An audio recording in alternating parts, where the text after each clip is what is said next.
और फैंस उनको फंक्शनल किया in different shades, gynae waiting area, OPD का वेटिंग एरिया, ये इमरजेंसी का वेटिंग एरिया और एक बहुत बड़ा वेटिंग एरिया हम centre of the surgical block में कैंटीन के सामने वो बनाने जा रहे हैं, जिसमें एक बहुत बड़ा ठंडा पानी का आरओ प्लांट भी डोनेशन पे लग रहा है। वो भी एक पेशेंट फैसिलिटेशन में खातिर खा इजाफा होगा। उसके साथ साथ एक और इनिशिएटिव लिया इधर, क्योंकि हबस का मौसम है, ये गर्मी का मौसम है। अभी ये ओपीडी 2-3 में, महीने बहुत सख्त जी हाँ, निकलेंगे। ओपीडी में सफोकेशन होती है, तो बड़े वाले पंखे उधर इंस्टॉल किए हैं हर फ्लोर पे, 4-4 पंखे, जिससे सर्कुलेशन में हवा आती है और पेशेंट की फैसिलिटेशन में, पेशेंट सेटिस्फेक्शन में खातिर का इजाफा हुआ है। लोगों ने बड़ी खुशी का इजहार किया जब मैंने वो पंखे वो इंस्टॉल किए। बड़े फैंस हैं, जिससे एटमॉस्फेयर जो है पेशेंट्स का ओपीडी का वो बेहतर होगा। AC system, central AC system वगैरह काम नहीं कर रहा जी, ओपीडी में? चूंकि वो एचवैक वो गैस का सिस्टम है, उस पे ही हम काम करें। एसी भी गवर्नमेंट ऑफ पंजाब के तावन से स्पेशलाइज वाले सेक्टर साहब को भी रिक्वेस्ट की हुई है, वो भी एसीज भी आ जाएंगे। 60 के करीब एसीज हमने इंस्टॉल भी कर दी हैं ओपीडी में, ताकि ये थोड़ा सा हम, फंक्शनल है वो सारे? जी अल्हम्दुलिल्लाह सारे एसीज जो हैं सर्विस मेंटेनेंस कॉन्ट्रैक्ट में हैं और वो फुली फंक्शनल है। ठीक है। यानी पेशेंट के साथ जो अटेंडर आता है उनकी बेहतरी के लिए, क्योंकि अब इतनी शदीद गर्मी के अंदर गर्म मौसम में रहना ये बहुत ज़्यादा मसाइल का बायस बनता है। तो डिहाइड्रेशन के पेशेंट अब बहुत ज़्यादा हमें बढ़ जाएंगे।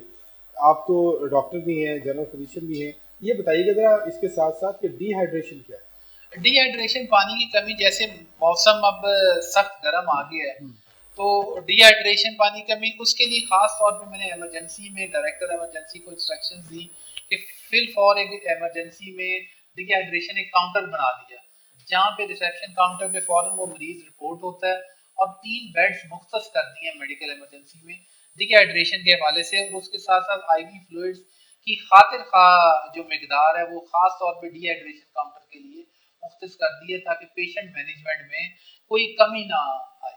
यानी इमरजेंसी के अंदर अब गर्मी मौसम जो है उसकी मुनासबत से आपने जो काउंटर है वो भी कायम कर दिया है, बेड जो मुख्तस कर दिए, खुदा न खास्ता डिहाइड्रेशन का कोई पेशेंट आता है उसको फौरी तौर पर फैसिलिटेट किया जाए। ये डिहाइड्रेशन कैसे इंसानी जिस्म को मुतासर करती है, ये है क्या? पानी की कमी, जैसे पानी की कमी के साथ साथ नमकियात की कमी भी, नमकियात की कमी हमारे नमकियात जिस्म की में? कमी भी हमारे जिस्म में हो जाती है, जिससे हमारी फंक्शनैलिटी ओवरऑल मुतासर होती है। तो उसको रोकने के लिए फिर आईवी फ्लूइड्स हमें दरकार होते हैं।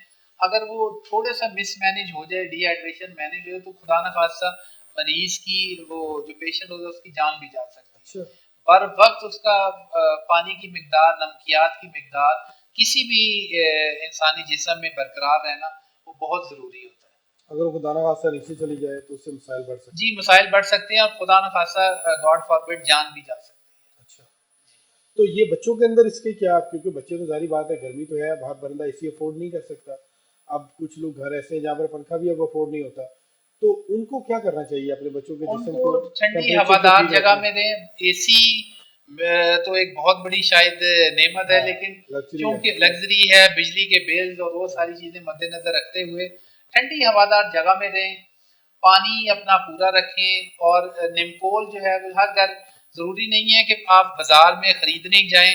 लीमू और नमक, चीनी डाल के आप शिकंजी भी बना लें। ओआरएस जो है, ये घर का तैयारशुदा ओआरएस है, ये नॉर्मली हर बच्चे को दे देना चाहिए। लेकिन डायरिया का मौसम है, अब आ रहा है, अपने हाथ बच्चों को धोएं, प्रिवेंशन में खास तौर पे वो एहतियात करें, हाथ धोएं, खाना खाने से पहले हाथ धोएं, और पानी जो है और दूध जो है बच्चों को उबाल के दें, ताकि वो जो है डिहाइड्रेशन से, डायरिया से जितना मुमकिन हो बचा जा सके। बच्चों को नहलाते रहें, बच्चों को ये बिल्कुल एक आसान टूल हो सकता है जिनके पास एसी बिल्कुल नहीं है। ठंडी हवादार, हाँ, नहलाते रहें, ठंडी हवादार जगह में रखें।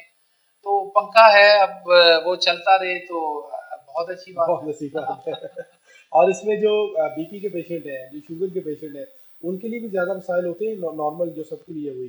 नहीं, नॉर्मली सबके लिए वो वही मसाइल हैं, लेकिन बीपी के पेशेंट, क्योंकि बीपी ये ब्लड प्रेशर है, तो वो ज्यादा असरअंदाज हो सकता अच्छा, मुझे ये बताइएगा कि इमरजेंसी के अंदर जो मेडिसिन की अवेलेबिलिटी है उसकी सूरत हाल क्या है? जैसे अभी आपने डिहाइड्रेशन के लिए जो पेशेंट है, अगर खुदा न खास्ता हो जाते हैं, वैसे तो अल्लाह सबको महफूज रखे, लेकिन ये सब चलता है साथ साथ, उनके लिए एक अलग काउंटर बना दिया है।